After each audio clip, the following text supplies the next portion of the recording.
calculus midterm review. We're going to go through the 2018 calculus 1 midterm, and hopefully you guys will have enough practice problems for the actual midterm tomorrow. So let's start with the first question. Consider f of x is equal to arctan of x. We wish to estimate f at 1.02 using a linearization of f of x. So the first part says, give the linearization of f of x at an appropriate value a. Your answer should not include any trigonometric functions or inverse trigonometric functions, but otherwise can remain unsimplified. The second part says, use this linearization to estimate f at 1.02. You do not need to simplify your answer. So I'm going to give you guys a chance to attempt this question, and I'm going to give you guys 2 minutes. And then we'll go over the solution.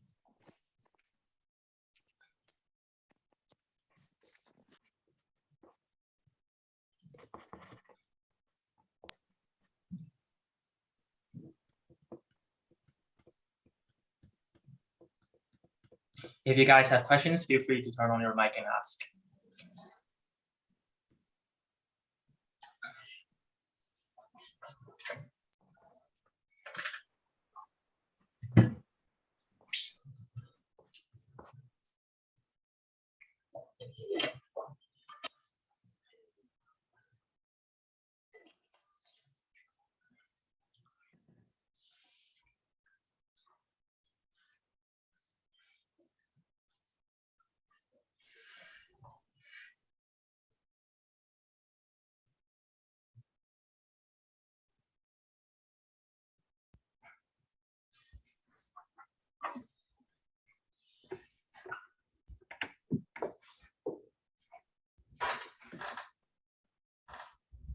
There's a question in the chat for you, Chloe.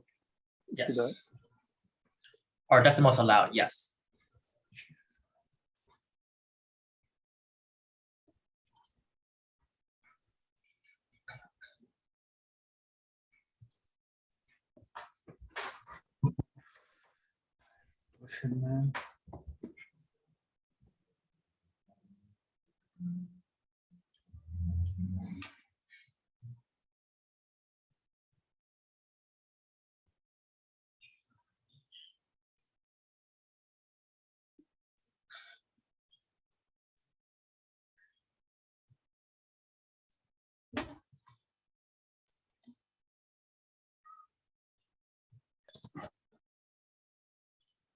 Okay, so let's go over the solution. It's okay if you guys haven't finished. So to find the linearization, you just need to use this formula. So the linearization formula is L of x is equal to f of x plus f prime at a times x minus a. So we have a function which is arctan. That's going to look something like this. We have our x-axis and we have our y-axis. Give me 1 sec. So arctan is going to look like this. And they want us to estimate the value of this function at 1.02. So the way linearization works is you're just going to get the tangent. We need to find the equation for the tangent. And as you can see, this tangent can give us a very close approximation of where this function will be, like the y value of this function. So first of all, 1.02 is a pretty long number. We can just take at 1, because 1 is an easier number to compute. So we just want a close approximation at 1. So because of that, we're going to say a is equal to 1. Now, the first step is to find f prime at a. So what is f prime of x? That's the first thing we need to find. Well, that is the derivative of arctan of x. And you guys should know by now that this is 1 over x squared plus 1. So f prime of a, where a is 1, so f prime of 1 is the same as 1 divided by 1 to the power of 2, so 1 to the power of 2, plus 1. which is just 1/2. And finally, we find f at x. Oh, actually, this is f at a, not x. So this is a, that's the formula. So f at 1 is the same as arctan at 1, which is just pi/4. Therefore, for part A, give the linearization of f of x. So for part A, the answer is just L of x is equal to pi/4 plus 1/2 times x minus 1. Right? Are there any questions? So we finished part A. We just plug in, we just find each of the parts and we just plug it in.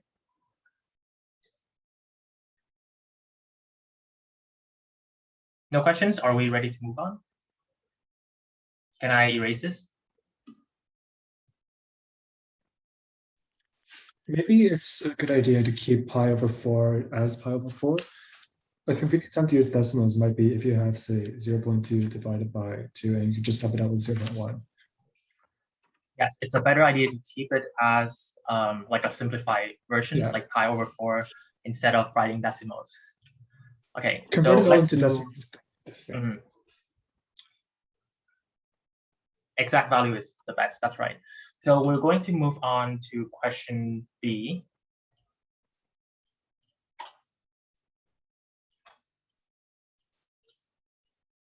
I'm going to organize my layers here. Okay. So question B.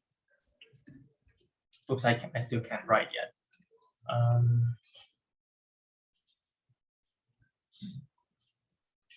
For question B, use this equation. So use this linearization to estimate f at 1.02. So we want to estimate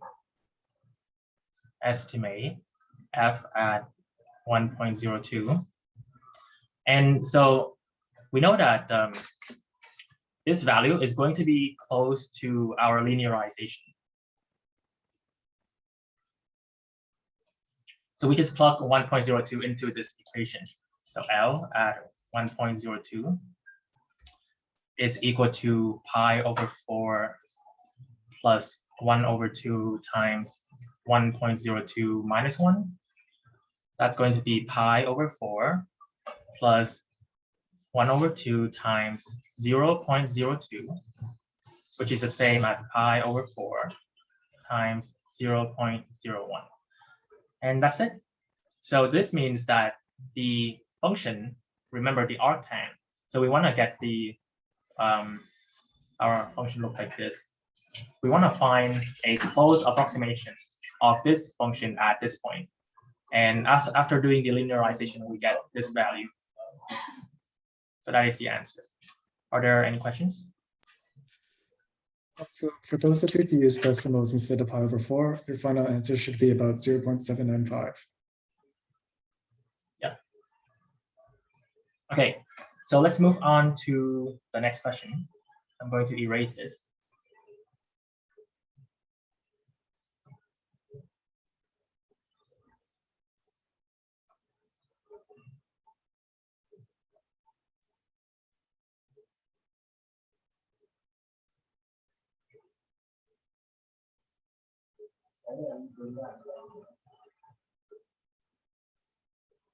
Feel free to let us know if we're going too fast or too slow for you.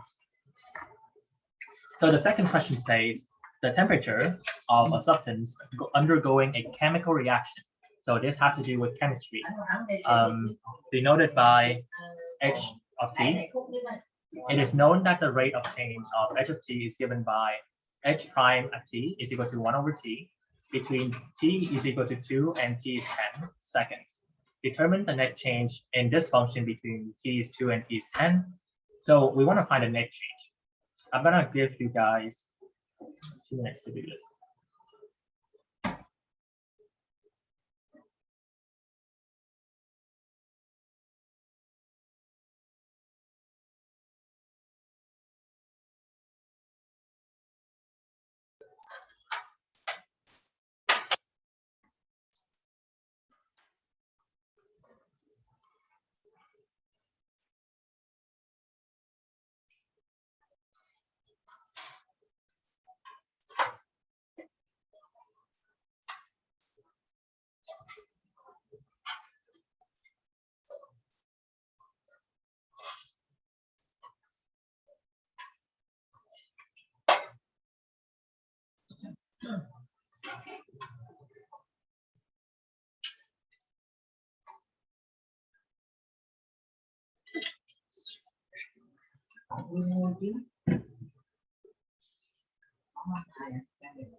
Okay, so I hope you guys finished. Let's go over the solution.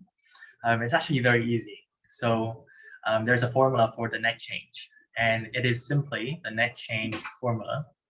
So net change formula, that is just the integral from a to b of f prime t dt. So that is the formula right there. Now in this question, they want us to use h at t. They like h at t more, so you can just change that to the integral from a to b of h prime t dt. The first step is to find a and b. We need to find a and find b. That is actually very simple. They already specify from 2 to 10, right? So it starts from 2, it ends at 10.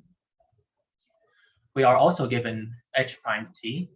So let's rewrite this. So the integral from 2 to 10 of 1 over t dt. So that's it. We need to evaluate this integral. Let's find the antiderivative. The antiderivative of 1 over t is ln t.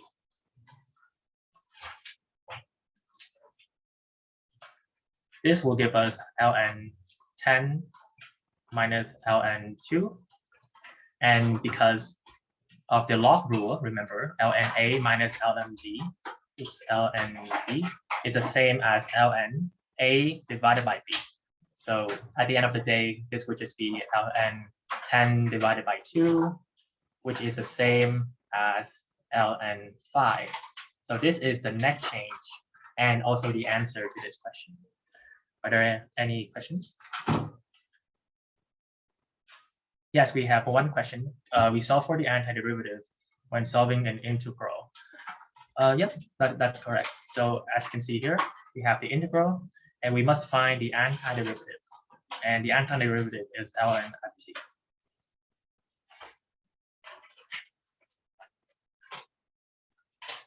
Have you guys finished copying this down?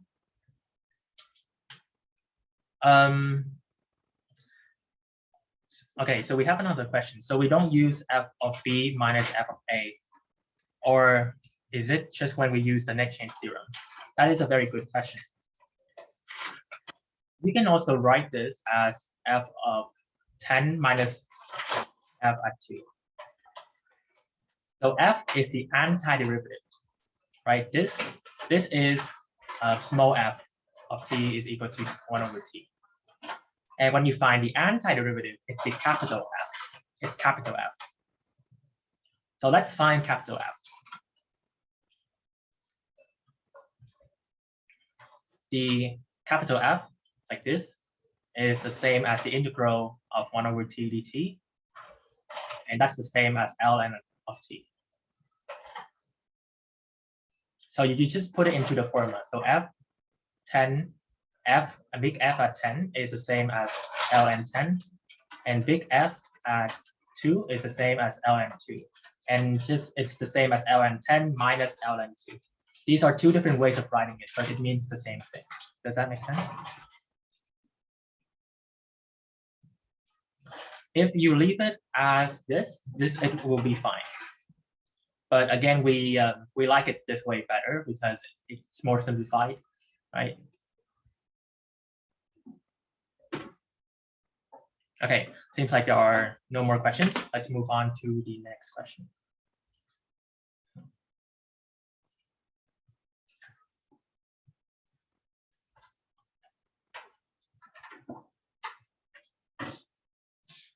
This is question number 3.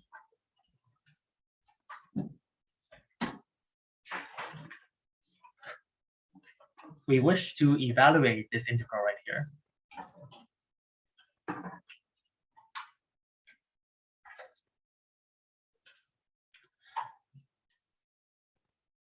So, okay, we have another question. We use FB minus FA. F denotes the integral of the original. Yes, that's correct. Yep. All right, so let's solve this question. I'm gonna give you guys 2 minutes.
All right, let's go over the solution.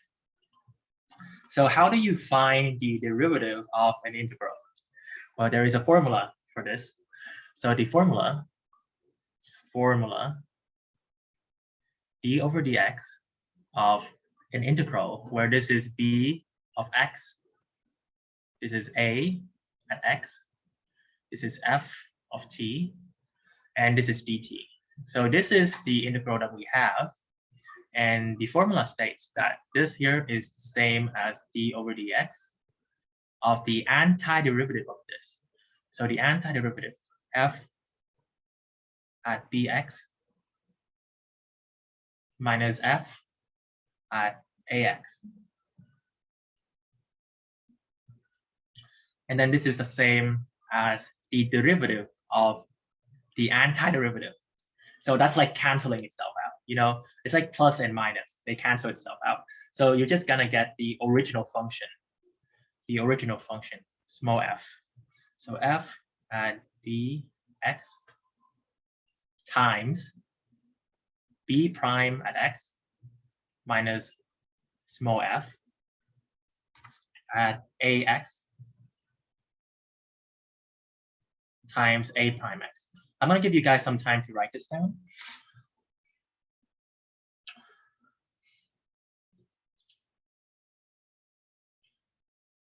It's okay if you don't understand this formula. I know it looks kind of scary, but basically you just find the derivative of an antiderivative, and that's just going to give you the original function. But because of the chain rule, when you do the derivative of something, you also have to do the derivative of the inside as well. So that's one way that I use to understand this question or this formula. So let's go ahead and solve it. the first thing we need to do is determine what bx is. Bx is this, right here, this is the top, right? Bx is the top. So that is just e to the power of 3x minus 1. How about a of x? Well, that is the bottom, because ax is down here. So this is e to the power of x minus 1. And what is f of t? F of t is the original function, it's this one. So ln of 1 plus t to the power of 7. The next step is to determine b prime and a prime. So what is b prime? The derivative of this right here is going to give you 3 times e to the power of 3x. How about a prime of x? A prime x is the derivative of this. So that is just e to the power of x.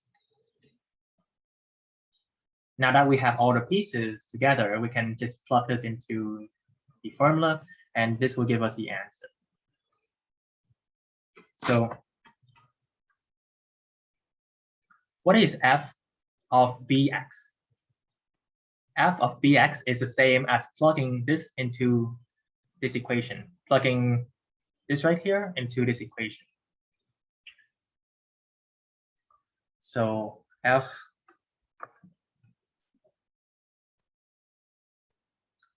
bx is e to the power of 3x minus 1, because that is bx, right? Then this is the same as ln times 1 plus e to the power of 3x minus 1 to the power of 7. How about this one? F at a of x. So a of x is this one. So e to the power of x minus 1. That's the same as ln times 1 plus e to the power of x minus 1 to the power of 7. So I'm going to erase this to have some more space.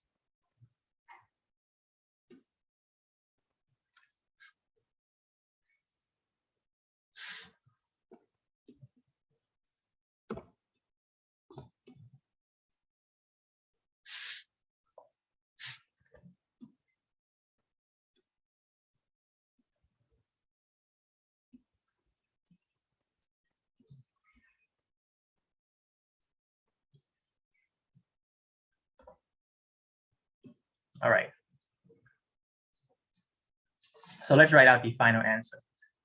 We have this thing, which is the one we found down here. So ln 1 plus e to the power of 3x minus 1 to the power of 7 times b prime x. B prime x is this one.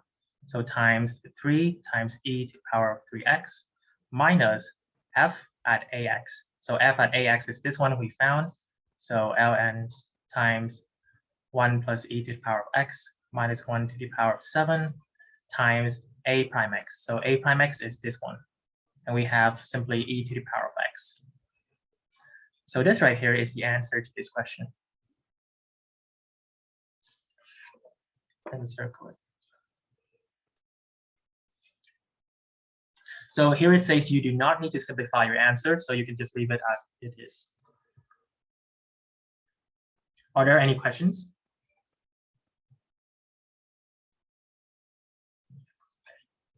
Oh, we have 12 questions. Let's see.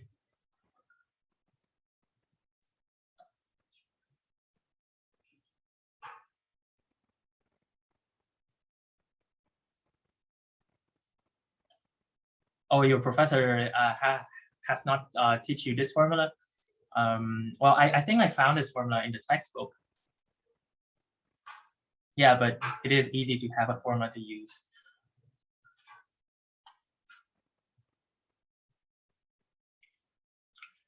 Okay, we have another question here. So would we use this only when a and b are functions? That is correct. So if you look at this, a and b are functions of their own, right? They're functions of their own. And this is in x, this is x, and this is t. So when you notice that, oh, there are two different variables here, then you use this formula. Why do we not multiply the derivative inside the ln?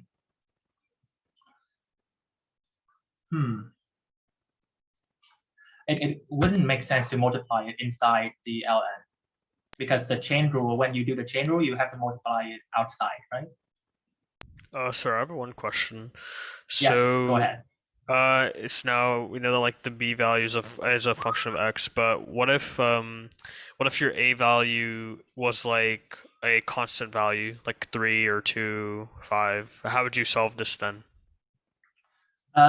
You can still use the same formula, but then let's say if this hit down here, so let's say this down here is 3. If that's just 3, then a of x would just be 3, and then a prime x will be 0. Does that make sense? Right. Oh, so then it'd be 3 times, or like whatever, times 0, so then it would just cancel out either way, and so you just do the part only for b. Yeah. Okay, that makes so much sense. Thank you. No worries. That's a very good question. All right, we have another question. And I assume the same would apply if the a was a constant value. So in that case, you would just, or not a, for b. So if b was a constant value, then you would only do the part for a. Yeah. Okay. We have another question here. Can we reduce the ln brackets to e to the power of 3x, subtracting the ones? Yes, you absolutely can. For this question, it says you do not need to simplify. So if you simplify, that is excellent. If you leave it as it is, then that's also good. I just had one more question. Yes. So this formula will work for any of the, whatever they're called, integrals, definite integrals, any definite integral. Yeah, okay, perfect. Yeah, the thing to notice here is that this formula should be used when there is a dx and then there is an integral, where x, this is x, right? But then over here you see there's a t. So that's when you use this formula. Okay, so let's move on. Oh yeah, we have another question from Miguel. What's your question? Yeah, so like I forget what his name was, but he said that when either a or b are constants, we just neglect them.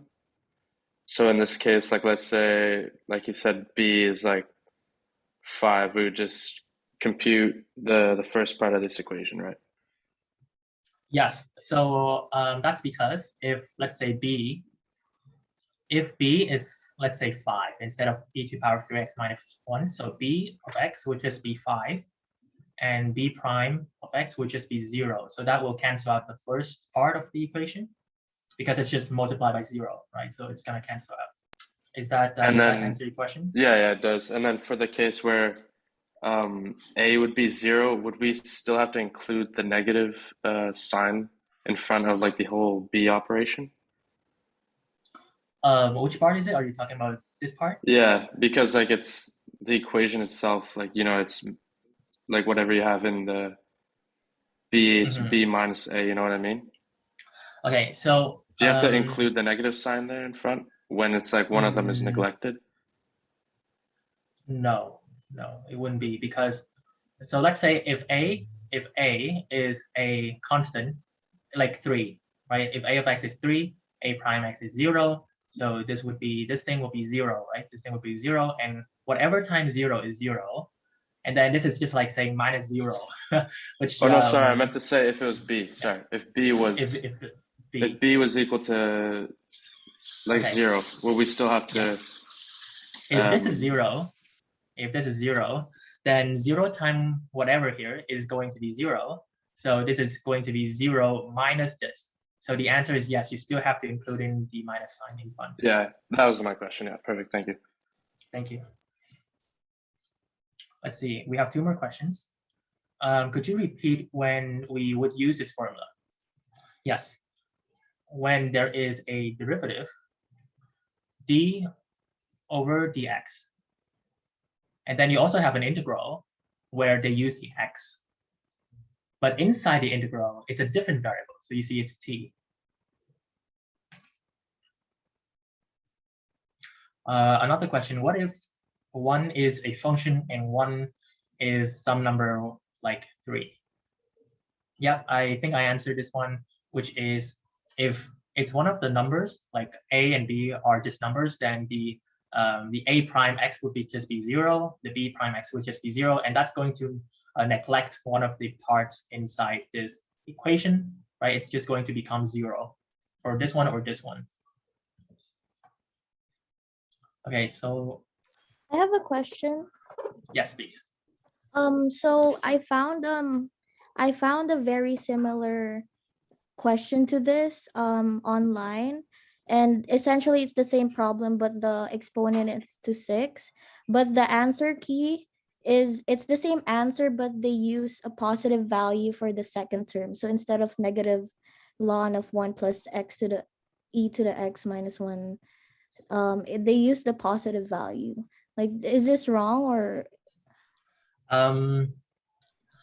It's possible to have a plus sign if I'm trying to remember.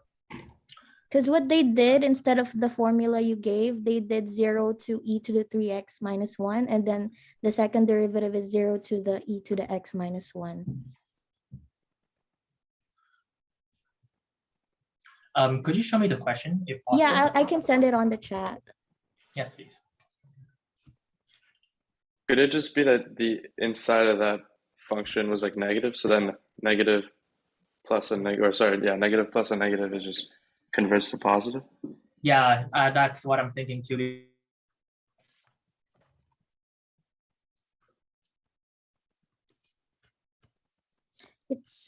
I think it's pretty much the same thing. That's why I was confused why it's negative. Well, like I it could sent be I a sent the minus sign, photo. and then you multiply. Okay, let's see.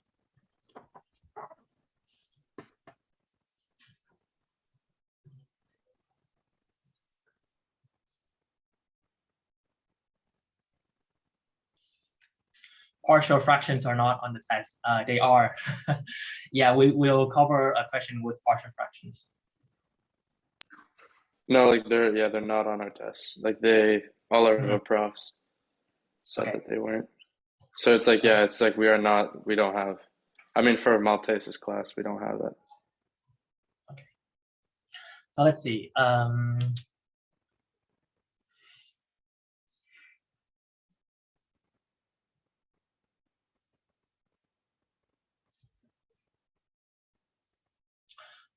I can see like they put the minus sign in here. So it's like the same thing as I did, where you have, let's see, like here is positive and here is the minus sign, and you minus whatever is here. So I think they just flipped it around, but it should be the same because the order of operations, like you can put like positive number and then put the minus sign over here. Or if you flip them around, it's really the same for the order of operations. Okay, they just flipped it. Never mind. Yeah. Okay, let's move on to the next question. All right. I just had a question about Yes. what would happen if it was a indefinite integral. What would happen if it's an indefinite integral? Let's see if I can erase this.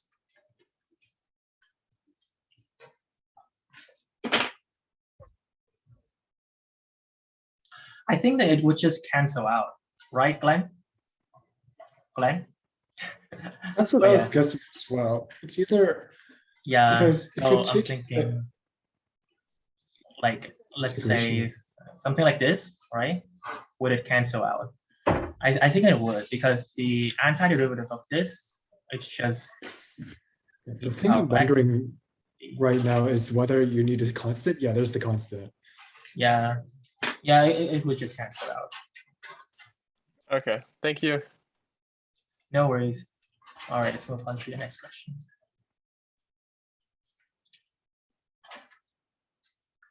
Number four is actually easier than the first few questions that we went through. Okay, so we just want to find the general antiderivative of f of x. For this question, no justification is required. So we want to find the antiderivative of this. I'm going to give you guys 2 minutes.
Okay, let's go over the answer.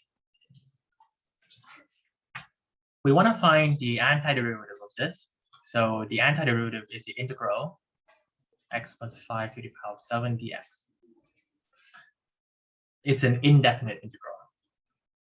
So here we can use substitution. We can say let u is equal to x plus 5. So du over dx, we can differentiate both sides. Du over dx is just 1. That means du is the same as dx. So this is the integral of u to the power of 7. And dx is the same as du, right? So this is just du. It's the same as the integral u to the power of 7 du. And that's the same as 1 over 8 times u to the power of 8 plus c. Since u is x plus 5, then it's 1 over 8 times x plus 5 to the power of 8 plus c. And this is our answer right here. Are there any questions?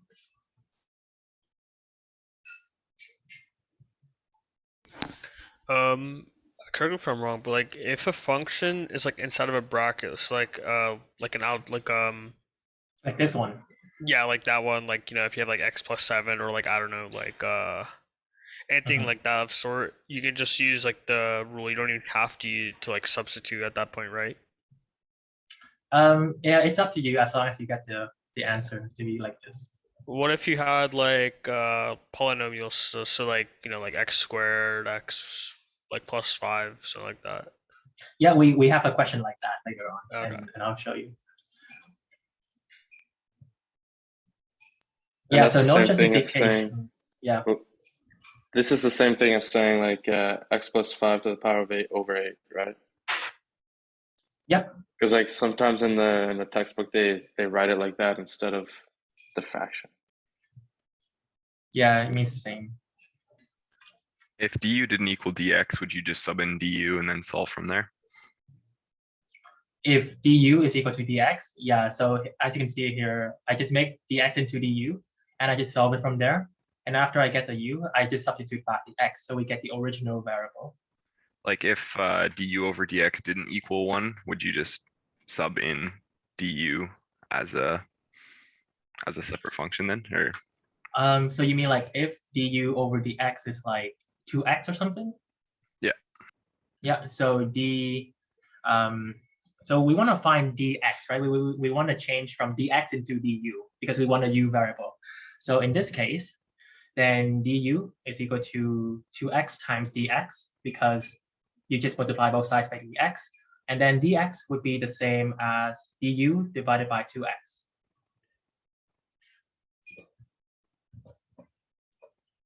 So for dx, since dx is equal to du over 2x, then instead of writing du, I'll just write it as du over 2x, right? But that's for a different problem. For this problem, du is the same as dx. In another question that we're going to do, there will be case scenarios where du over dx is equal to 2x, something like that. So we will cover questions like that in a moment.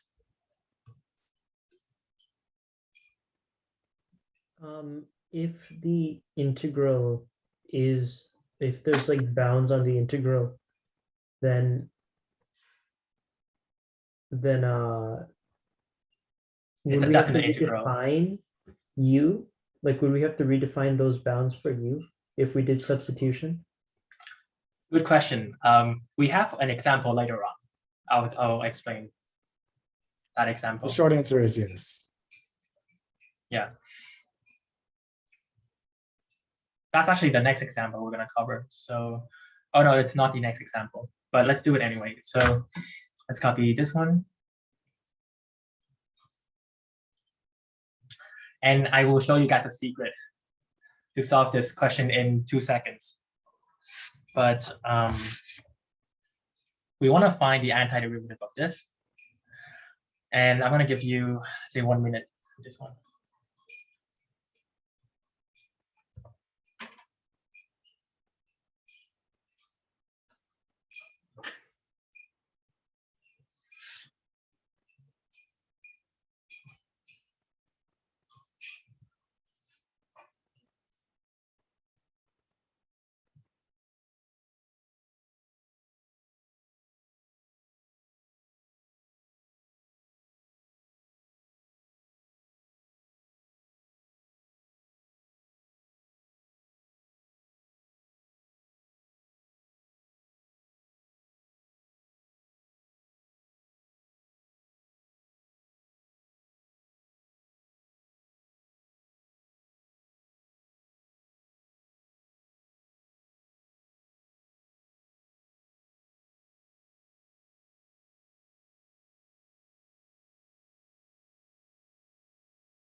Okay, let's go over the solutions.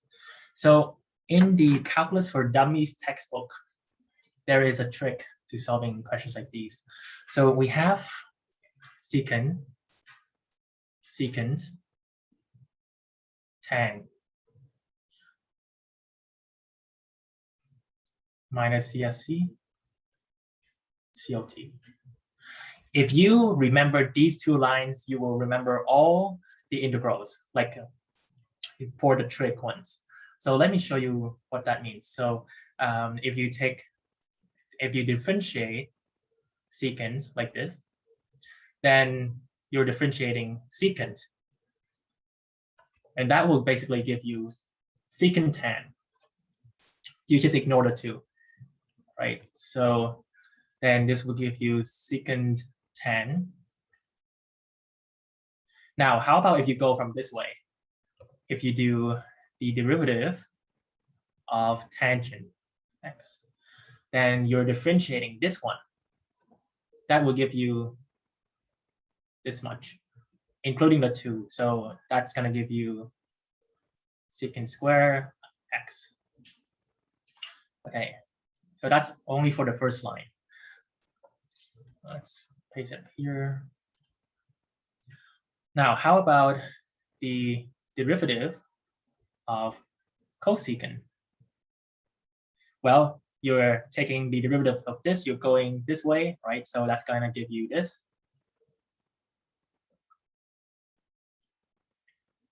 This is a negative secant, or CSC, and then COT. And last but not least, if you differentiate COT, that's going to give you this, including the 2. So that's COT, negative CSC to the power of x.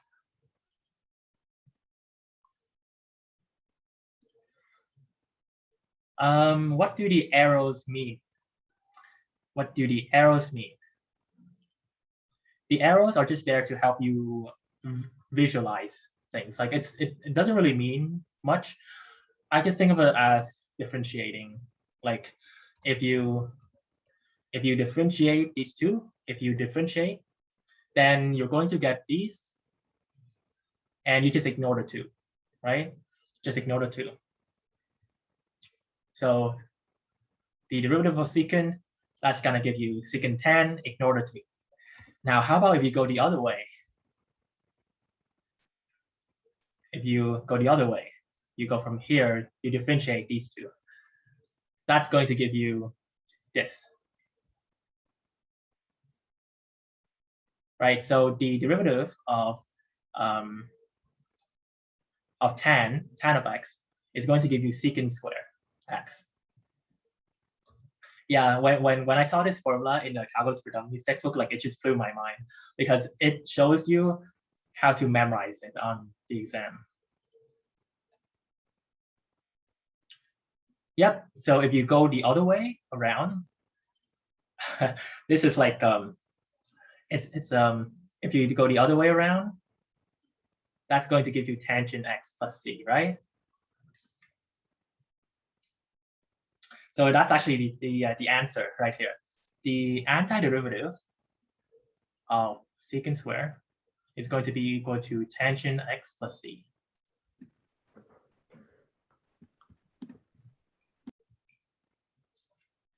On the exam, you can solve this in 2 seconds because you know this chart.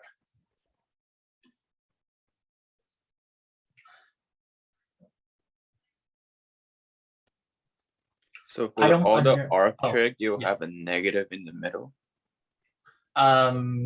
So the minus sign in the middle, yeah. Yep,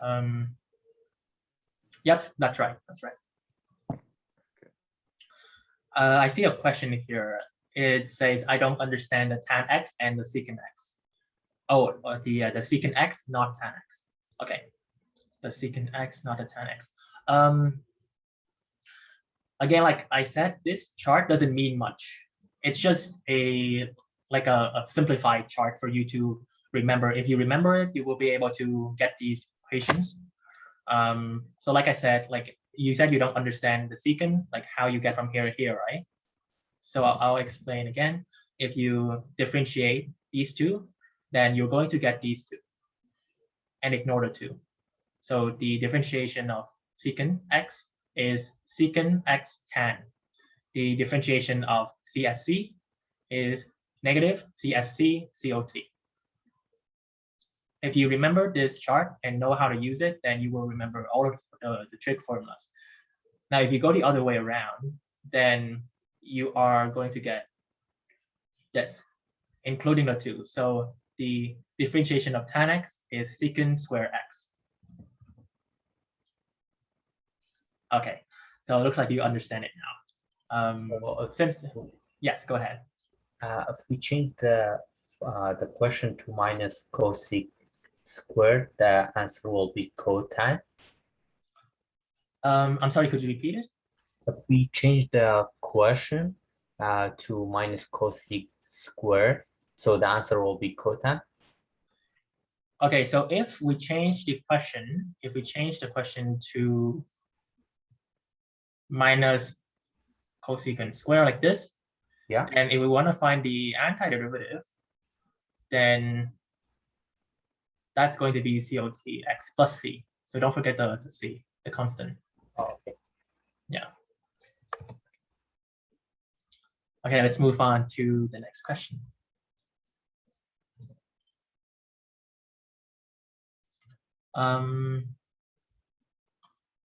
Yep, you can absolutely put this into your cheat sheet. Okay, so let's see, where's this?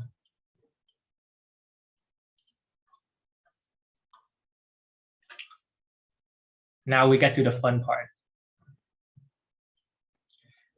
Now you have to show your work for this one.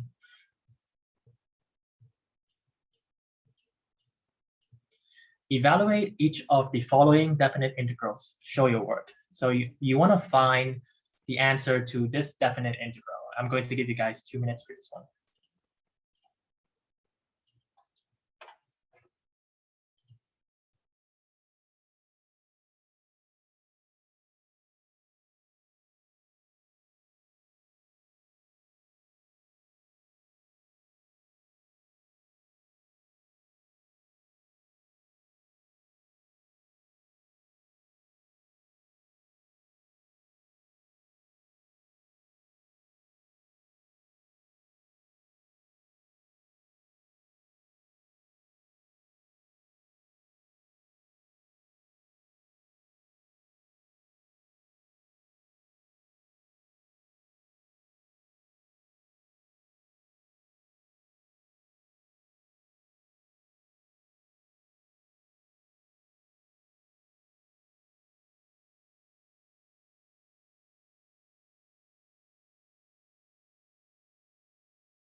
Okay, let's go over the solution.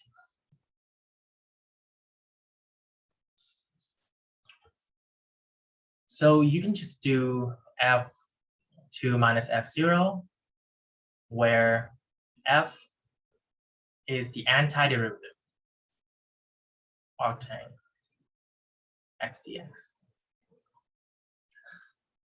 Well, since they're using s, we have to conform to their variable system. So fs is equal to the integral arctan s ds. Here we should use integration by parts.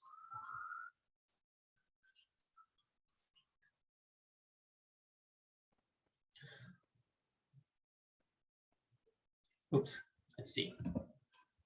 So what is the equation or the formula for integration by parts? Well, it is u dv is equal to uv minus v du.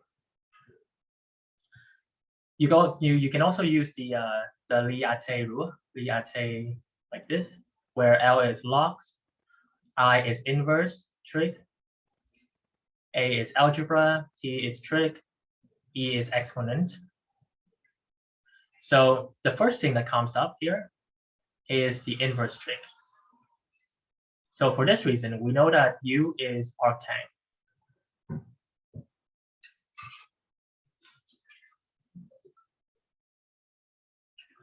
Okay, so let U equal to arctang of S.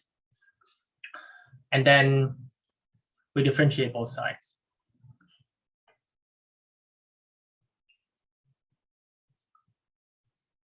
So like I said before, you should know that if when you differentiate arctang, you get 1 over s squared plus 1. So du is equal to ds over s squared plus 1 because you multiply both sides by ds. This also means that du times s squared plus 1 is ds.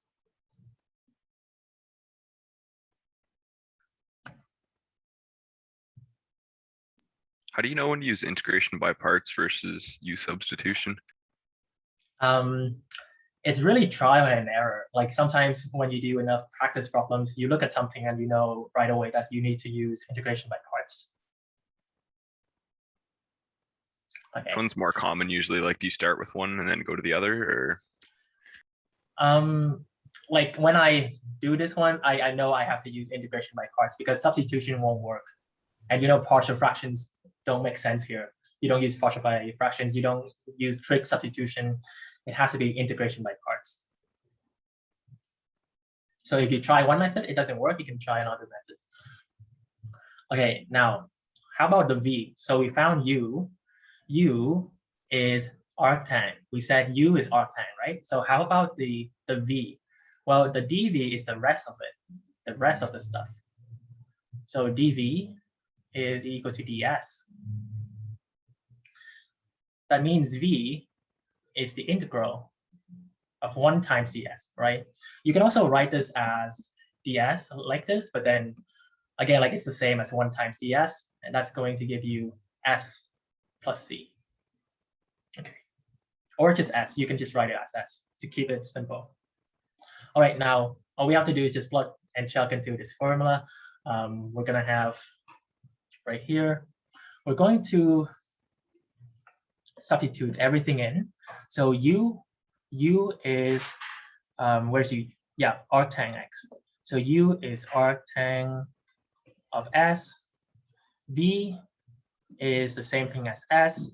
So you can do like s times arctang s, and then minus the integral. V is s times du. Well, we know that du is this, right? Du is that.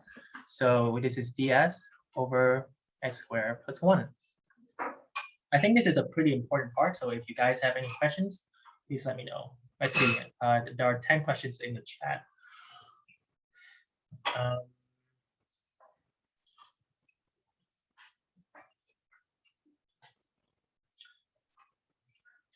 I thought it was L-I-P-E-T. Well, no, it's L-I-A-T-E. If you're using a different system, it's fine as long as the answer is correct. What is ALG? It stands for algebra. So algebra, it could be something like X or 1, right? So it belongs to that group.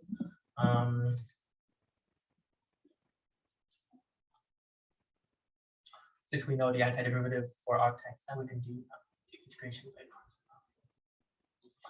We still need to use integration by parts. We still need to. Okay. Seems like there are no more questions. Let's move on. I'm going to rewrite this in a different way. I'm gonna rewrite this as s over s squared plus 1 ds. And the next part is we need to solve this. We need to solve that. So would it be okay if I erase this? I need some more space. So just to sum up, we found this to be, 1 second. So we found this to be the same as this, right? Arctang, the integral is like this, and now we're solving for this to get the final antiderivative. All right, so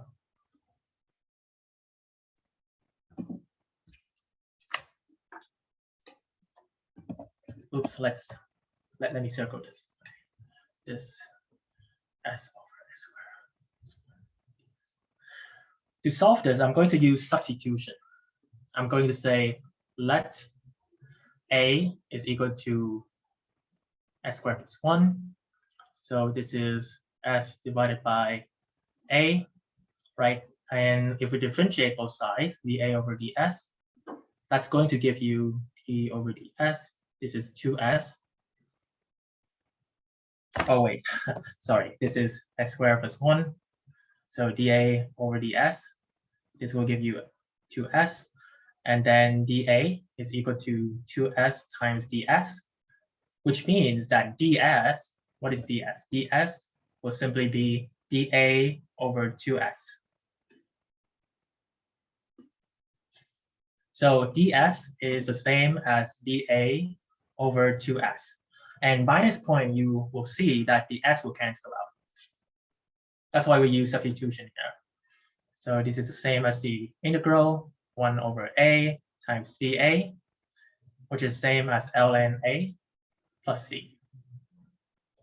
Okay, since a is s squared plus 1, we need to get it back to our original variable. So that's the same as ln s squared plus 1 plus c. Now, one thing to notice here is that we have the absolute value s squared plus 1. The reality is that it will always be a positive function. So if you graph, let's say this is our s-axis, this is our y-axis, then s squared plus 1 will look something like this, right? It will always be positive anyway, so we don't need that absolute value. So we can just write it like this. Okay, so that looks pretty good. Let's erase this part and put this in. So minus ln s squared plus 1.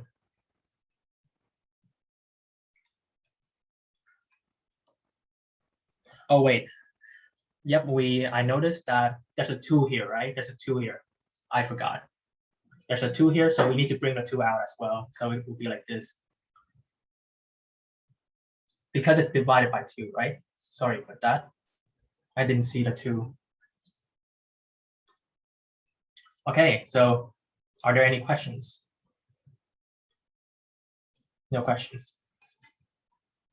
Oh, there's one question. If we know that the integral of arctang is equal to x times, do we have to show our working? I don't really understand your question. Now that we found the antiderivative, this is the antiderivative. We have to plug in this to find the definite integral. So let's go ahead and do that.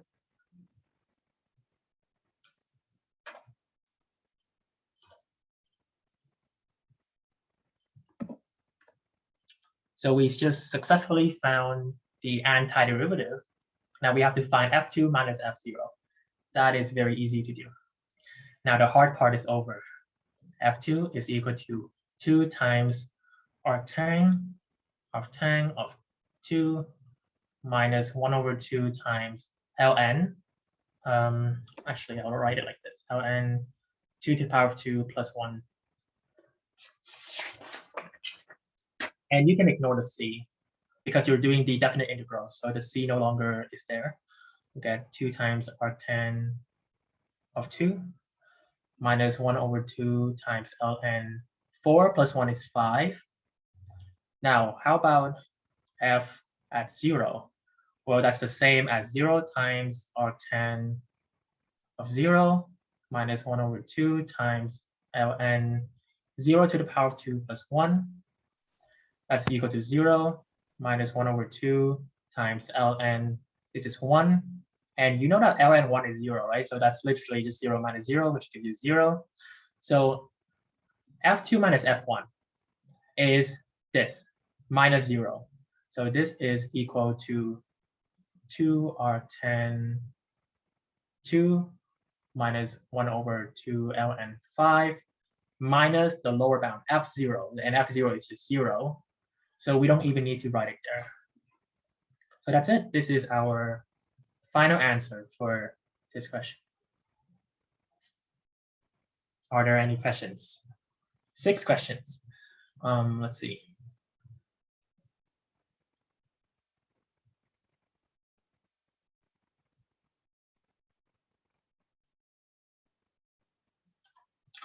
Yeah, so one person said that they haven't seen the first 2 questions. There will be a recording of this. You can watch it later. Where did the 1 over 2 come from?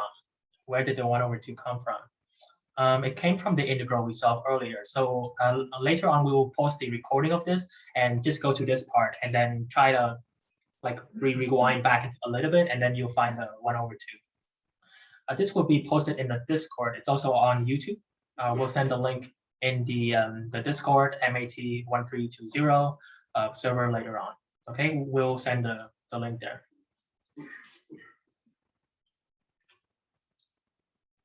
Are there any more questions?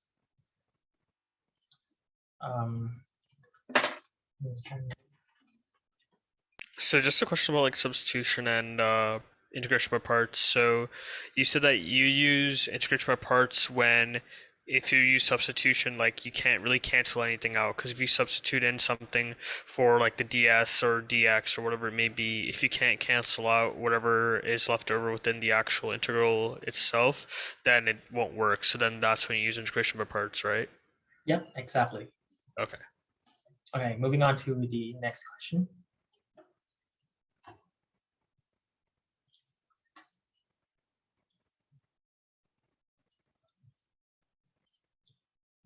So I remember some of you asked about the some of the questions I haven't answered yet, because in this example, we're going to go over the questions that you guys asked, which has to do with the something like du over dx is equal to 2x. So I remember someone asked about this. In this example, it will look something like this. So I'll give you guys 2 minutes to solve this.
Yep, so someone asked how many questions there will be.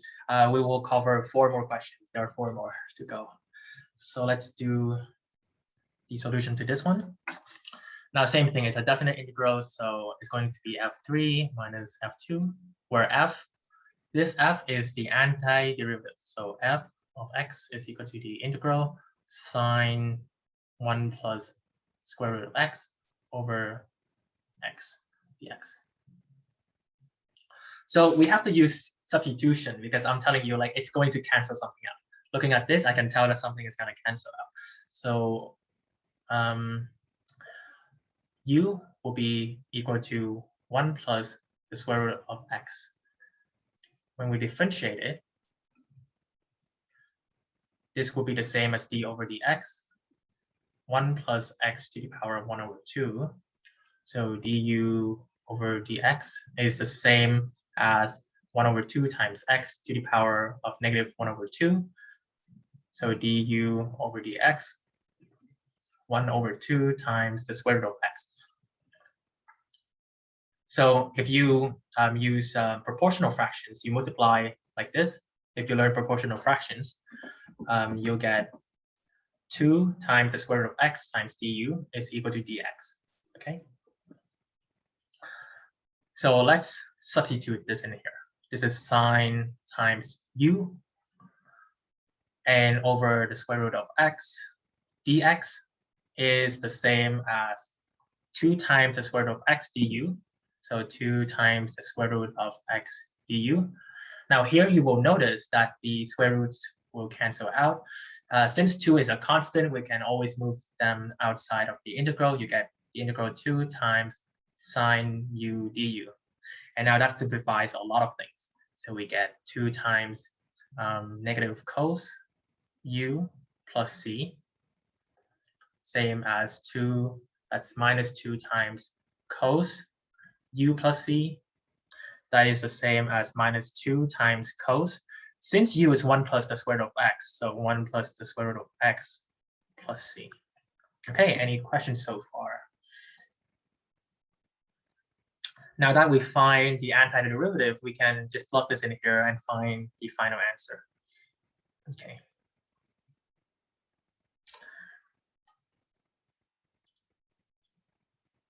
Can I erase this? Do you guys still need some more time? Just give me a Yeah. couple seconds. Yes.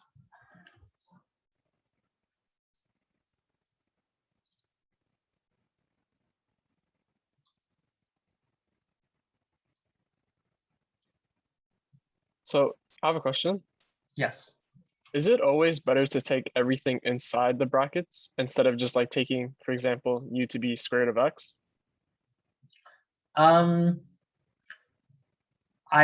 I think that sometimes if you like you mean if you do u is equal to, oh, let's see, you mean like if we do u is equal to the square root of x like this instead?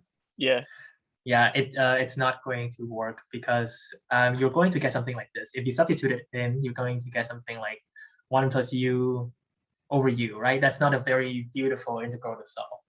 So if you try it one way and then it looks uglier than you first started out, then it probably means that you substituted the wrong thing. Okay, thanks. I think it still works, but you just you have to do an extra substitution again. Yeah. Okay, so have you guys finished? You can always take a screenshot.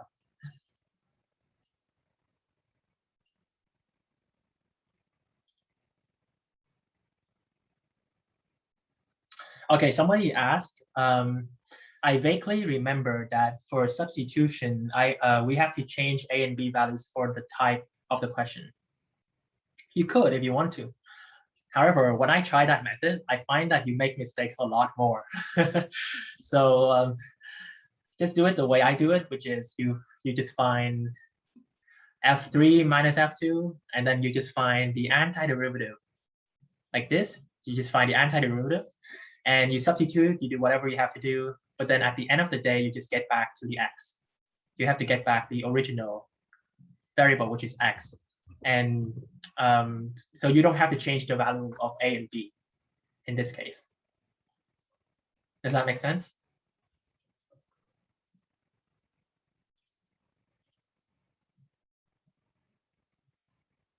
Wait, so why would you not have to change it in this case? Because wouldn't it just be like 2 times square root of 3 and then 2 times square root of 2, like the new values?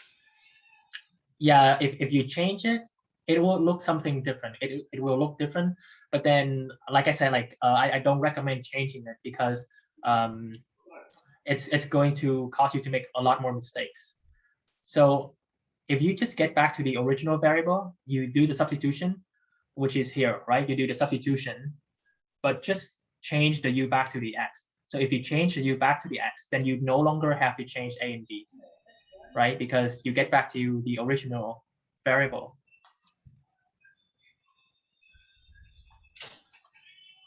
Yeah, the way that the textbook teaches it, like when it's changing a and b, that's a shortcut. You're right in the chat. That is a shortcut, but it causes you to make a lot more mistakes. We are not done yet. We still have to expand the bounds.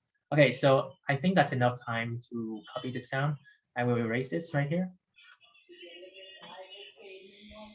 Someone's mic is still open. Thank you. So there we go, right here. Actually, I think I can make it a bit smaller, like this. So what is F3 and F2? F3, we just put the 3 in. We get -2 times cos times 1 plus the square root of 3. And ignore the c since it's a definite integral. F2 is equal to -2 cos 1 plus the square root of 2. Okay. And then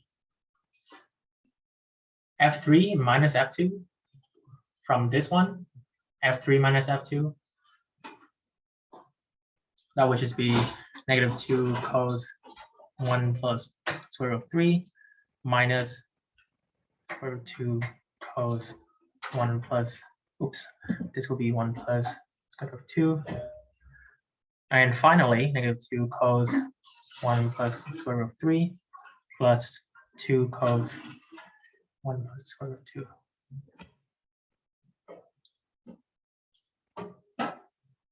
And this is our final answer. So this is finished. That's our final answer right there. Are there any questions? So you recommend replacing the u only at the end, right? Like that we do the like f of 3 minus f of 2 to like reduce all the like errors we can like cause, right? Yep. Yeah. Okay.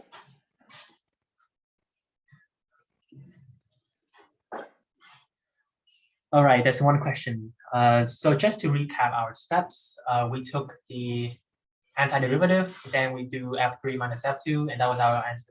Yep, that is correct. Another question, are you using a pen or a mouse to write this? I'm using a pen. This is a special pen. And there's a tablet that I use. So I use a Wacom tablet. Okay, now here's one tricky question for you guys. Why do we ignore the C? Because when you added in the boundaries.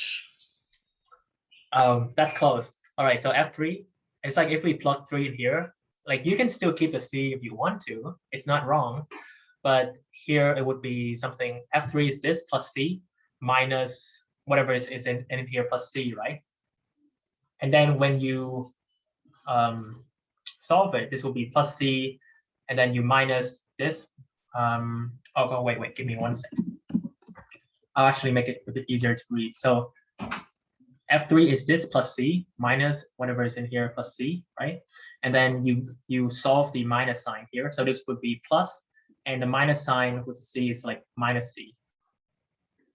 Do you see what I mean? Here's a minus sign, right? So you change to a positive sign, but then here's a positive sign. So you change that to a minus sign. This is a minus sign. So at the end of the day, the C is just going to cancel out anyway, right? Plus C minus C is just going to cancel out. So that is the reason why for definite integrals, you can always ignore the C.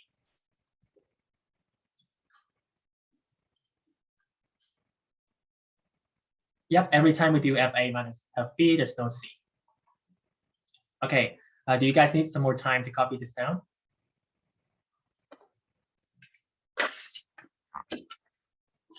No?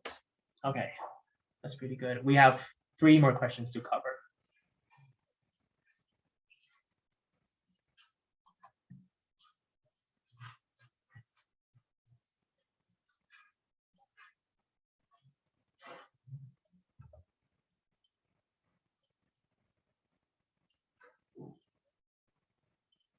Okay, this guy is 2 minutes for this.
Okay, I see one question in the chat. Where can we find the recording after? Glenn, do you want to answer this?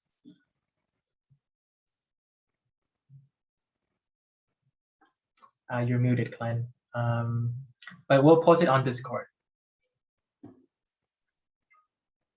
If you guys have the Discord MAT1320 server, we're gonna post it in there. Testing. Oh, okay. It should be uploaded to the DSC YouTube. So my computer blue screened and I just got back. Okay. All right, let's go over the solution. Again, it's pretty simple. F2 minus F1, where F of t is the integral of 2 times t to the power 3 e to t power 2. You solved this using material parts, right? Yes, that's correct. Now, since 2 is just a constant, you can always move it outside. So any constants, you can move it outside. And this allows you to make less mistakes because you know which one are constants, which ones are variables. Now, e to the power t2 dt. Now, we have to do substitution first, not integration by parts, substitution, because we want to cancel something out. You see that if you let's say u is equal to t squared, then you solve whatever you need to, this t is going to cancel out. I'll show you guys. It's pretty cool. So let's say a is equal to t to the power of 2. And so dA over dt is equal to d over dt of t to the power of 2. So dA over dt is the same as 2t. So dA is 2t times dt because we multiply both sides by dt, which means that dt is the same as dA over 2t. So we have to divide both sides by dt. And why are we dividing both sides? Because we're changing the variable into a, right? So at the end of the day, we're just going to change dt into something else with an a as well. So let's use blue this time. We got 2 times t to the power of 3 e. Now we said u is, a is t to the power of 2. So here will be a, because a is t to the power of 2. Then dt is dA over 2t. So dt is dA over 2t. And here you will see that the 2's cancel out. As well, the t's are going to cancel out. So this t cancel with this one. So here will no longer be a 3, it will be a 2. All right. This is the same as the integral t to the power of 2 times e a dA. Now, you see that a is equal to t squared. So we can just change t squared into a. So this is a ea dA. And now we use integration by parts. Are there any questions at this point?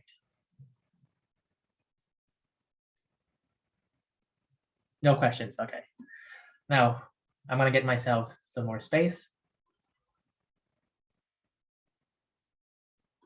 So integration by parts, the formula is u dv is equal to u times v minus v times du. We are going to use the LIATE or LIAT. LIAT, that's the way I pronounce it. So log, inverse trig, algebra, trig, exponent. Now the first thing we see here is the algebra, right? A is the algebra. So the first thing is the algebra. So we know that u is equal to a. And then we see exponent. So this will be the v, right? Okay, let's erase this. I just have one question. So you said that before you did integration parts, you did substitution instead. How did you know that you needed to do substitution for this equation? Was it because there was like a function within a function or something like that for the?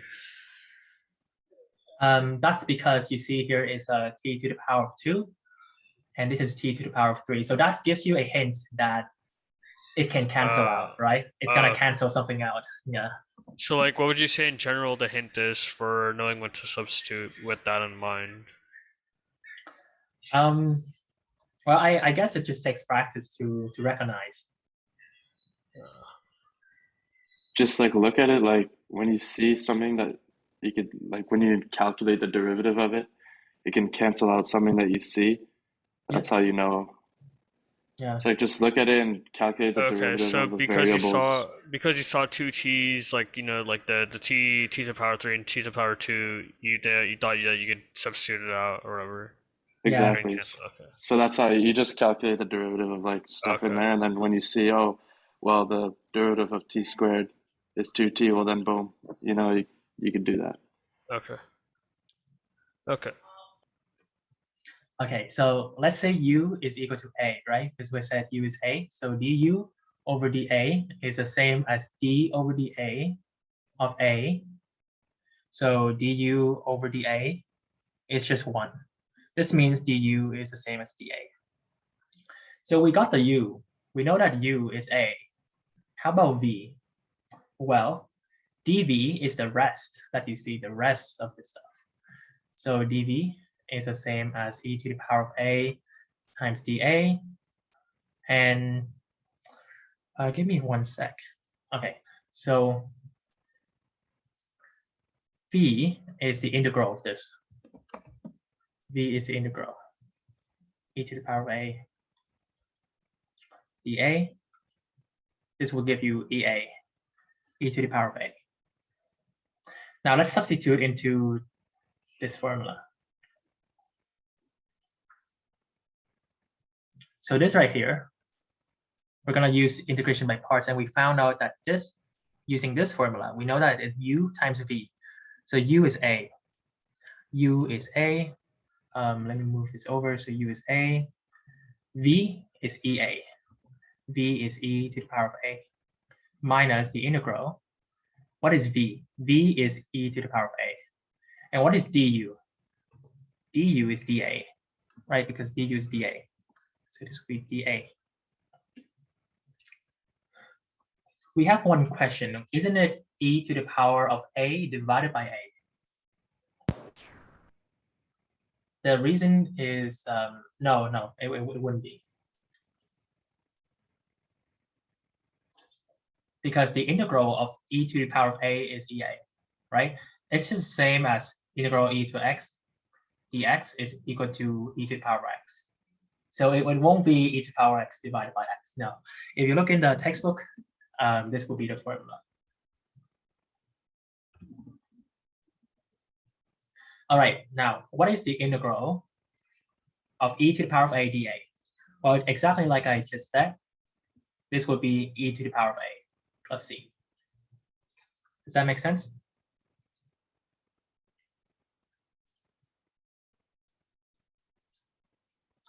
Okay, now let's get back to our original variable, which is t.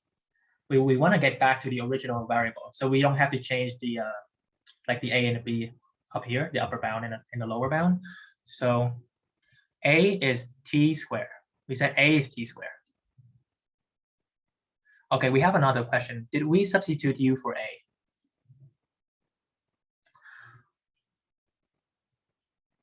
Yes, we did. And the reason why we're no longer using u is because we finished solving this, right? We plug this in here and we solve it to be like this. So it's like we finished using u, we finished. We substitute u into this formula, but then we return to using a. So it's no longer u. So we finished using integration by parts, right? Now a is equal to t squared. So this is t squared times e to the power of t squared minus e to the power of t squared plus c. So this right here is the antiderivative of the original function. So just to summarize, we use this. We did substitution with a, right? And then after substituting with a, we get this. So now we have to simplify this, and we get this. We get this. And now we have a, so we have to put it back to t, because t is the original function. Are there any questions?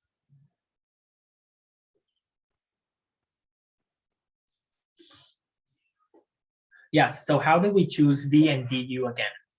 We're gonna use the Liaté rule, L-I-A-T-E. So looking at this, what's the first thing that pops up in here? What's the first thing that pops up?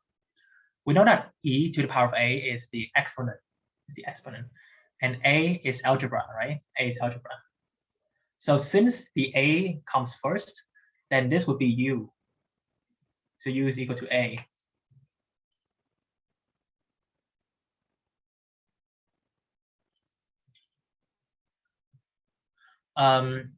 If you join late, I have a question here. If I join late, and what happened to t to the power 3? Why is it t to the power 2 now? Because we substituted, we did a substitution. After we substituted a in, then the t3 is going to cancel out. So if you join late, you can always refer to the recording. We're going to post later on. Okay, now have you guys finished copying now? I'm going to erase this. Okay, seems like you guys finished. Oh, we have one question. 1 sec, okay.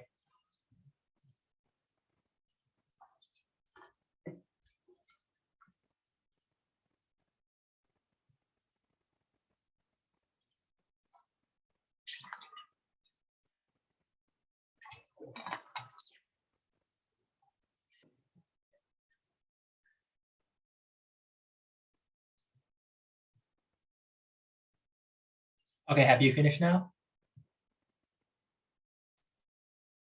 You could take a screenshot, just take a screenshot. Okay, perfect. Now let's get rid of all of this.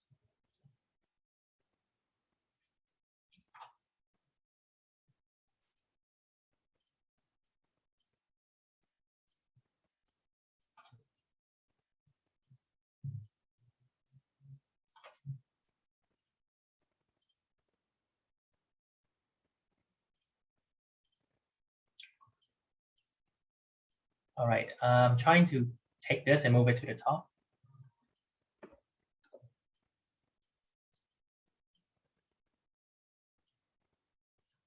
So we found the antiderivative. The last part is just to substitute in the numbers.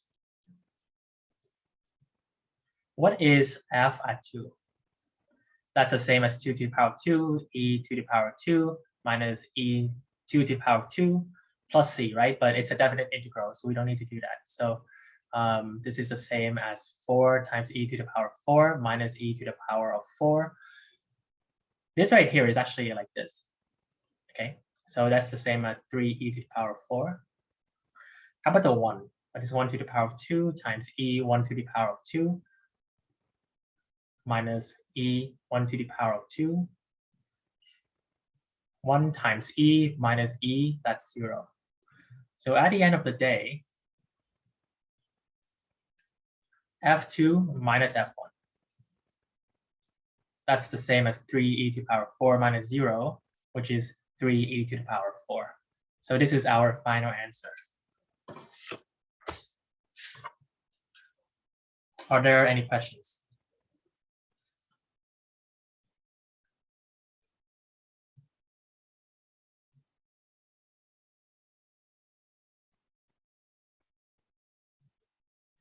Yep, there's one question.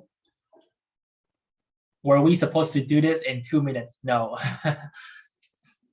On the test, you guys have more time, but for the sake of time in the workshop, we're just gonna give you an attempt to try, and then we give you the solution.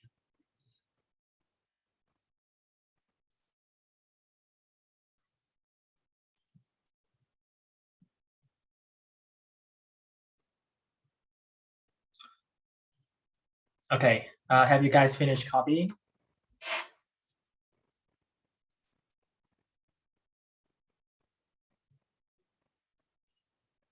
Yes, okay, most people say yes.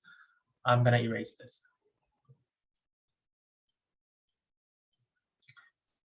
Now, you guys said partial fractions will not be on the test, right? So would you guys like to skip this one, or do you guys want me to go through? There's this one, and then there's one more question here, the last question of the day. Okay, so you guys want to skip partial fractions. How about trigonometry substitution? Is that gonna be on the test? Oh, a lot of people say yes, and a lot of people say no. It's half and half. Yeah, it's half and half for this one. So no trig sub, are you sure? Do you want to? Well, this is the last question. So if we skip this, then the session just ends. Yeah, this is the last question. So if we skip this, it's just going to end. Do you want to do a question section first, just in case? Well, actually, I have for those ask questions, and then after that we can do question 7. But people who don't have trig sub can just leave. I can actually send a screenshot that says for anyone in the Professor Maltese's class, we do have trigonometric integrals. Like I could send a screenshot if people don't believe me. Okay, yeah, it's because people do have different profs. And the thing is, if trigonometry substitution and partial fractions are not on the test, then you guys are done. Okay, but for those who's, yep. Yeah, Trig substitution and trig integrals, like the two topics are not the same thing, right? Like it's Yeah. different no, they're topics. not. Yeah, okay. so we have trig integrals, but not substitution. Yeah, okay. I Yeah. sent a survey in chat, so if you want to fill it out and say yes or no, you can figure it out.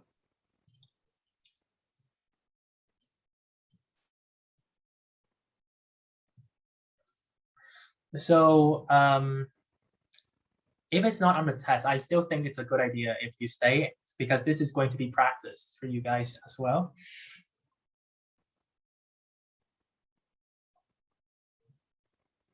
So have you guys finished answering? I'm gonna check the results.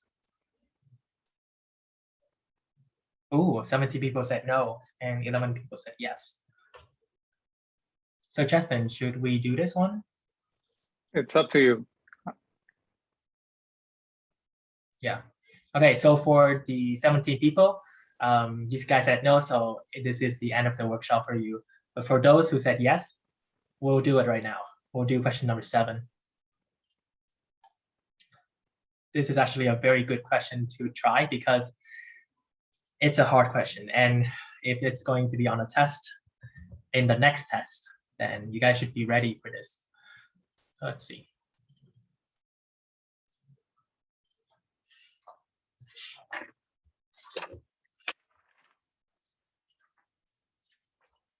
All right, now what are the three formulas for trig substitution?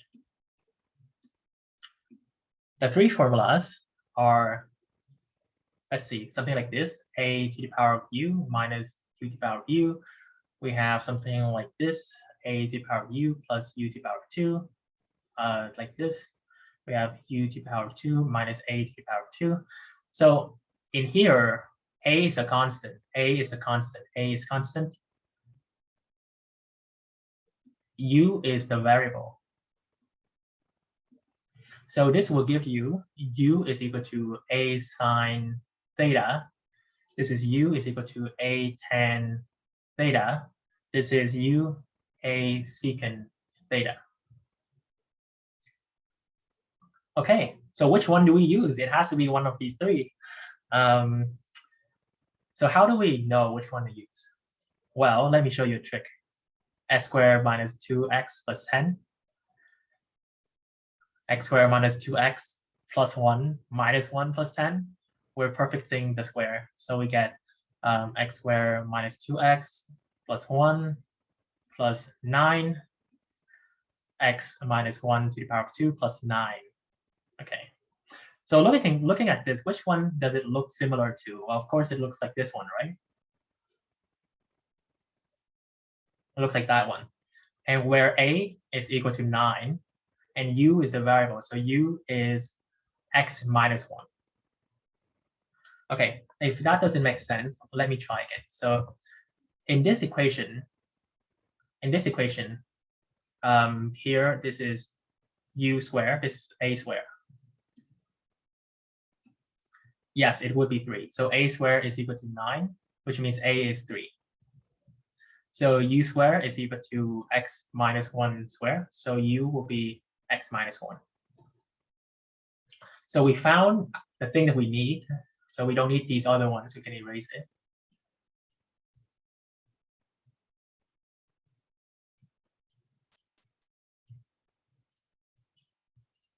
So we have decided that a is 3. A is 3. U is x minus 1. Okay, let's erase all of this as well.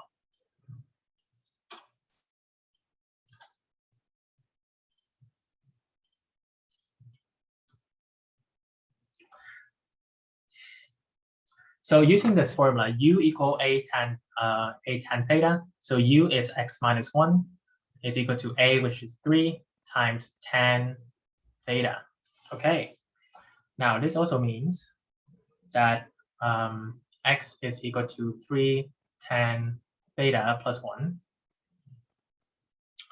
And if we differentiate both sides, dx over d theta, that's the same as d over d theta times 3 tan theta plus 1. So dx over d theta is the same as 3 secant square theta.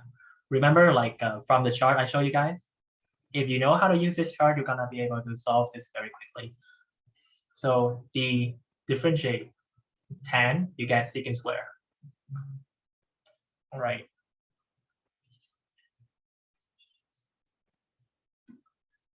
Dx will be equal to 3 secant square d theta, because you multiply both sides by d theta. So that's it. Let's go over here. We're going to use this formula and using the substitution as well. So here we have x squared minus 2x plus 10 to the power of 5 over 2 dx. So I perfected this. I perfected the square in here. We will rewrite this as x minus 1 to the power of 2 plus 3 to the power of 2 after we perfected the square.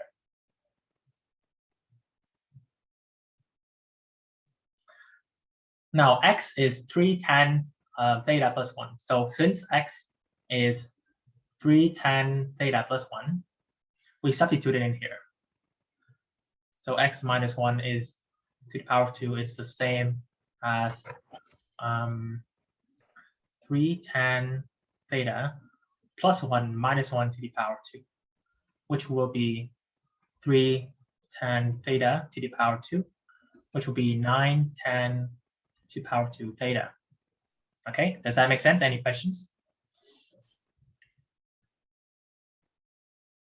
No questions, okay.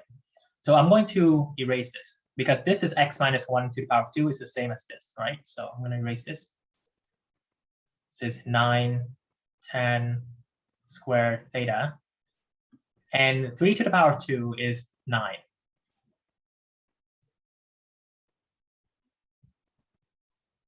So we are one step closer to finishing this.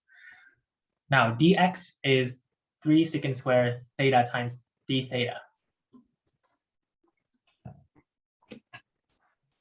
This is 3 times secant squared theta d theta. Now we can move the 3 outside of the integral. So 3 times 1 over, this is 9 times 10. Actually, we're going to factor out the 9 just to keep it easier to look at. So 10 squared theta plus 1. And we still have the power of 5 over 2 secant squared theta d theta. Now let's solve this one. Let's simplify this part right here.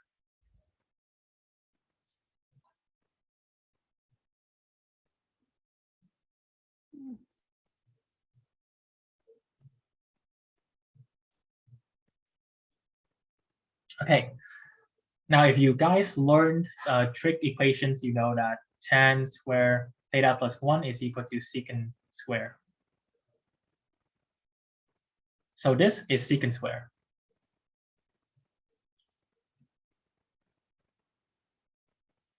Okay. I can also rewrite this part as 9 times secant squared times 1 over 2, I mean to the power of 1 over 2 and to the power of 5, right? These mean the same thing. So since this is to the power of 1 over 2, this is 3 secant to the power of 5 after you solve the 1 over 2. And then this will be 3 to the power 5 times secant to the power of 5 theta. Are there any questions here? So to summarize, we took this, the denominator, and we figured out it's the same as this. So we can erase this right here.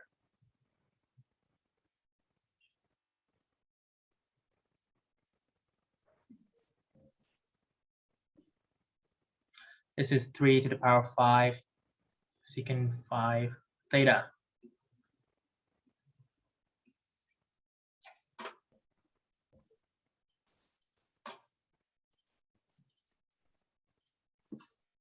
This 3 will cancel with this right here, and this will be 4 now.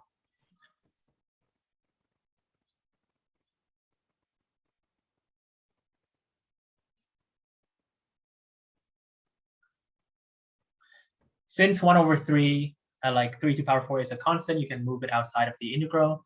So we get 1 over 3 to the power 4 times, and these two are going to cancel out. So this will cancel out with this one, but this will be 3 now. This will be a 3. Right? In fact, I can write it like this if it's easier to look at.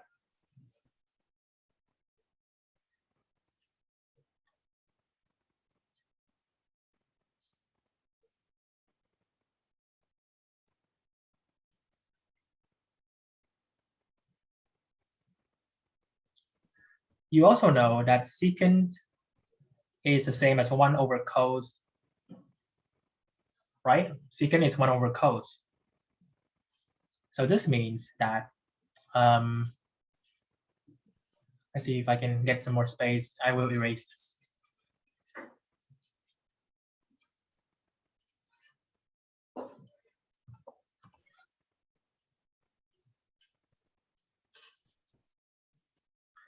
This means that what is 1 over 3, or 1 over secant to the power of 3?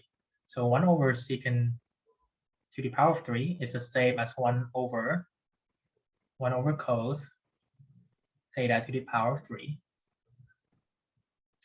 which is the same as 1 over cos to the power of 3 theta, which is the same as cos to the power of 3 theta, like this.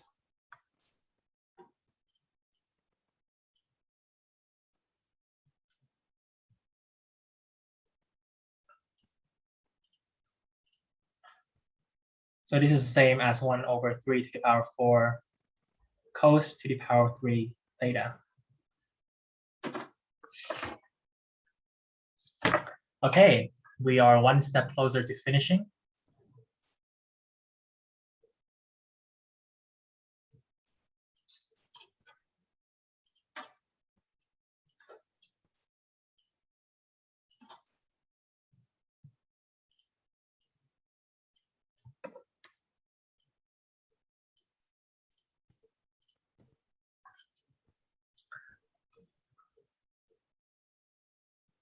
We can separate it. Cos 2, this is cos d theta, and because sine square plus cos square is equal to 1, this means that cos square is equal to 1 minus sine square. So this is equal to 1 over 3 to the power 4, 1 minus sine square this times cos this d theta.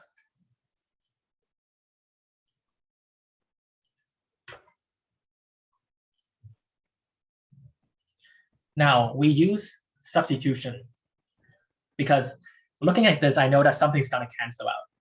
I have a feeling something's going to cancel out.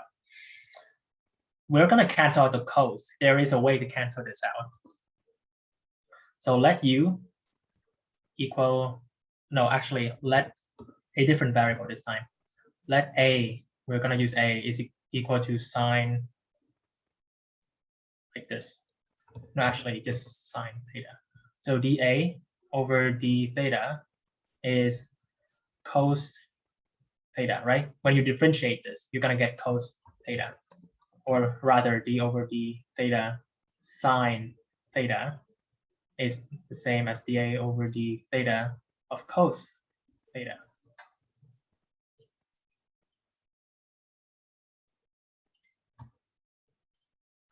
So this means that dA is equal to cos theta times d theta. We multiply both sides by d theta, and then d theta is the same as dA over cos theta.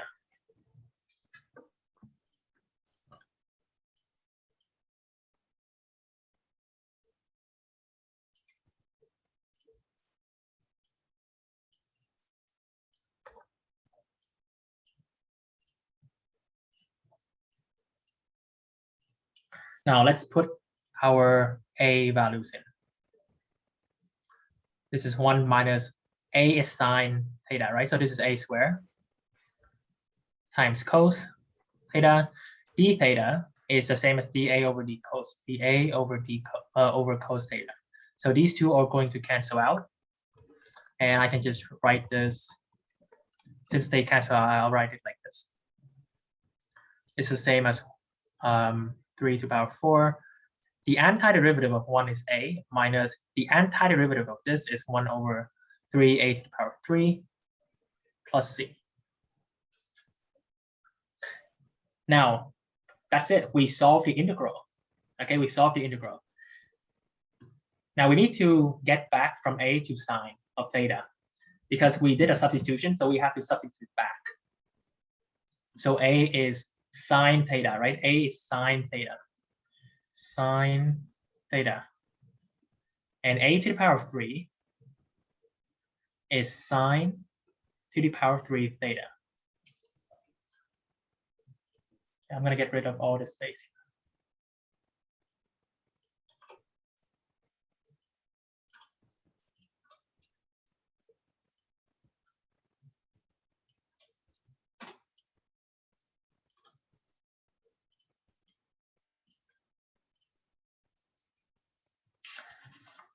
Now, our original variable is x. We want to get back to x as well. So how do we get back to x?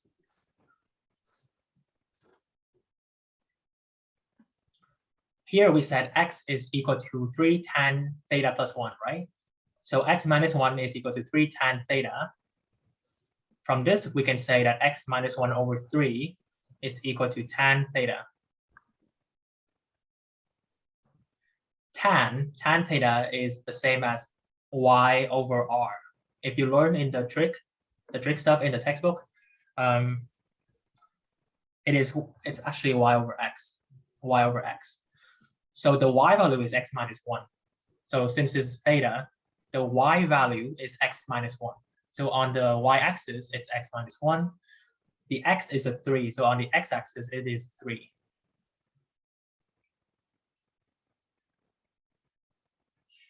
This is r. This is the radius.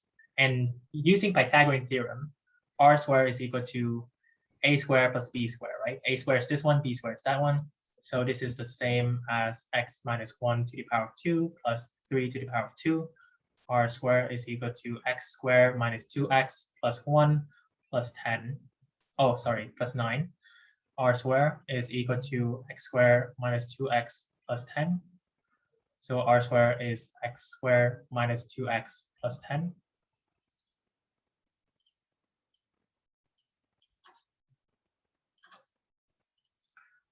Now that we have the right triangle, we can get the sine. Using this, we can get sine. In the textbook, sine is y over r. Sine is y over r. And we're almost done. We're so close. So y is x minus 1 on the y-axis, x minus 1. R is this that we found. So over, okay, I noticed that I made a mistake. So here I said r squared is equal to x squared minus 2x plus 10. This means that r is the same as the square root of x squared minus 2x plus 10. So r here is the square root. Yeah, sorry about that. The final step is to get sine. Sine theta is equal to y over r. So y is x minus 1. R is this. Now we just plug this into here. So sine theta is this. So we just plug it in here, and that's gonna give us our final answer. So this right here is 1 over 3 to the power of 4. Sine theta is x minus 1. X squared minus 2x plus 10. And I'm actually gonna erase these ones. Minus 1 over 3 times x minus 1, x squared minus 2x plus 10 to the power of 3 plus c. And that's it. This is our final answer. Are there any questions? That's a difficult test question. And then that's also the last one too. Yeah. So it's like you get 2 hours and then you finish most of the question. And now you look at the last problem and you're like, oh my God, this is gonna take me like half an hour to do.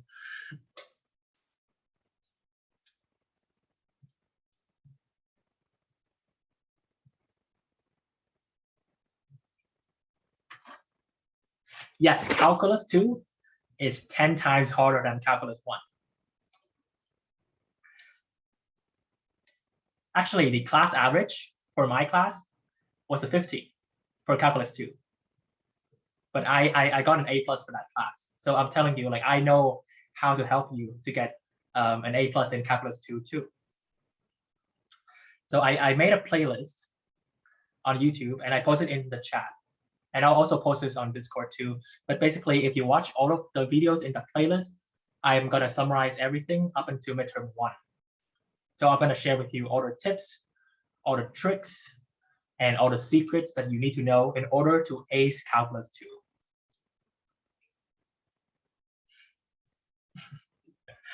Okay, so I hope you guys enjoyed it. I guess that's pretty much it. Are there any questions?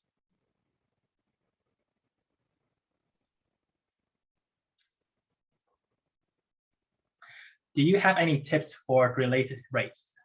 I don't see any related rates on this midterm, so I'm not sure if it's going to be on the actual midterm, but my only tips is just to do the practice questions.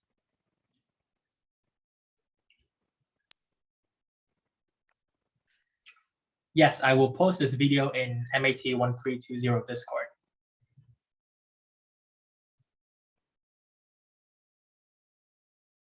Yes, I will also post that playlist.